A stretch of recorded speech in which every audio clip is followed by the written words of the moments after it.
ci délégation Union africaine ak CEDEAO actuellement les chefs d'État de la CEDEAO ñoom ils sont informés que depuis l'intervention de El Hadji Cellou Dalein Diallo qui a donné les bons résultats, il est emprisonné chez lui, il est séquestré. Oui. Personne n'a rien dit Tout ça. pour que les forces de sécurité qui ont séquestré le vrai président de la Guinée dégagent, quittent les lieux. Personne. C'est extraordinaire. Aujourd'hui, Cellou Dalein Diallo ne peut même pas aller acheter le pain. Personne ne sort, personne n'entre. Donc, ils peuvent même, Cellou et sa famille, peuvent même mourir de faim. On les isole. Mais qu'est-ce qui s'est passé pour qu'on les isole?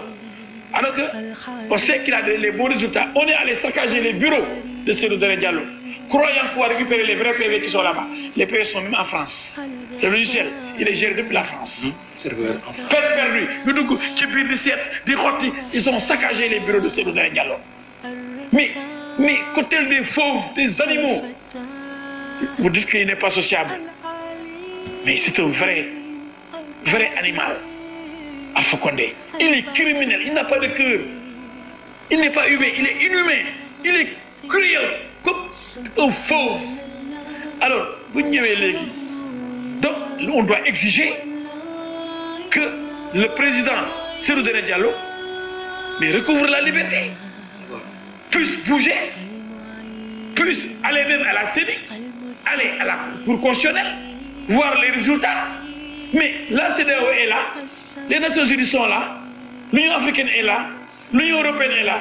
Toutes ces organisations savent que le vrai président nouvellement élu, il est emprisonné chez lui. Et personne n'a réagi, personne. Regardez-moi ça, cette complicité de la communauté internationale qui devait dénoncer immédiatement la séquestration arbitraire ne serait que du candidat, parce qu'on n'avait pas encore fini l'élection présidentielle. C'est inacceptable. Maintenant, le préfet. J'ai dit hier, lors de notre conférence de presse, donc de l'UFDG, que le préfet ne maîtrise pas ses coups de droit. Parce que la CEDEAO consacre la libre circulation des personnes et des biens. CEDEAO Mouni, bon des États membres, beaucoup de CEDEAO, heure bu ko neexee mu dugg, heure bu ko neexee mu génn. D'ailleurs, carte d'identité yi wote, on a mis carte d'identité CEDEAO. Mais est-ce que maître loolu jox na le droit? Jox na le droit nga manifester manifestation boo xam ne amul déclaration amul demande. Tout le monde sait que l'ambassade dans chaque pays est une propriété de l'État. L'ambassade de Guinée au Sénégal est une propriété de l'État guinéen. Ça ne concerne pas les Sénégalais. Même si on appartient à la CEDEAO, en tant que Guinéen, il y a une propriété guinéenne au Sénégal qui s'appelle l'ambassade de la Guinée au Sénégal. Nous devons manifester à l'avenue Roume, l'avenue Léopold Sédar Senghor, devant Macky Sall. Ils ne l'ont pas fait. Ils sont allés chez eux. Déjà, au Sénégal, ils sont chez eux, en tant que ressortissants de la CEDEAO. Pas voisins. Il y a des voisins qui ne sont pas de la CEDEAO. Oui. D'accord. Bien sûr. Donc, les Guinéens sont chez eux, en tant qu'espace CEDEAO. Mais ils sont encore davantage chez eux, devant et dans l'ambassade. Et on a exfiltré l'ambassadeur, dit-on. Donc, ils ne sont pas allés à l'ambassade de Chine ou d'Allemagne. Ils ne sont pas allés à la présidence de la République du Sénégal. Ils sont allés chez eux, devant leur propre ambassade, pour protester contre leur propre pays. Donc, on aurait dû les laisser. Au lieu de les là, semer le désordre, en envoyant des grenades lacrymogènes, il n'y avait aucune violence. Mani, Damani, Guinéens, Bédiou-Démé, c'est l'ambassade, nous sommes c'est un cœur, c'est un cœur du Sénégal. Nous sommes Sénégal, nous sommes Sénégal, nous sommes CEDEAO. Mais même CEDEAO là-bas, mais c'est le cœur.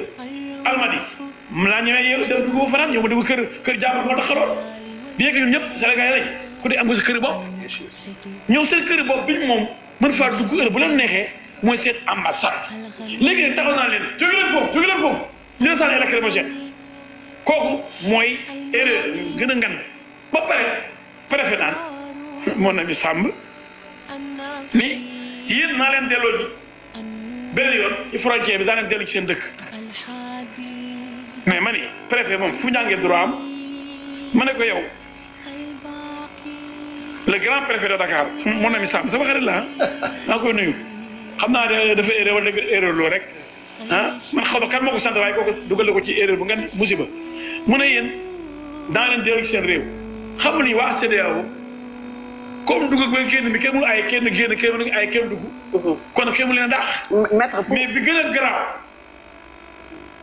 mooy mun a am fit gis yoo xam ne ñu ngi rey seen yaay seen i doom seen i jabar seen i bébé ñu ñëw di ko jooj ñuy séentu ndimbalu Sénégal ñuy séentu compréhension des autorités sénégalaises ñuy séentu le soutien du peuple sénégalais. Nous sentons la dénonciation de ces crimes perpétrés par le pouvoir d'Alpha Condé. Mais pendant ce temps-là, pour rester on va les chasser du Sénégal. Maître. Alors que ce n'est pas possible et c'est injuste. Maître, pour rester sur relance, Fatou Ndiaye Thiam, moi, lan mo wara nek attitude chef d'État yi nga xamné dañu djégé réew bu Guinée bu ci melni le président Macky Sall. Lan nga doon xaar ci ñom? Président Macky Sall ñu koy ñaan très respectueusement mu jouer leadership am ci zone bi ndax déglu nañ ko président maa lay ñaan ndax l'histoire retiendra que bu ñuy rey. am nañu ngàññi mutisme moom ne noppi gi dafa ëpp ci situation bu ñuy rey peuple guinéen wala kon ndax président da nga feebar ndax da nga génn ndax da nga jagadi ba mënoo wax ndax nekkoo fi parce que bu loo ñàkk a yëg.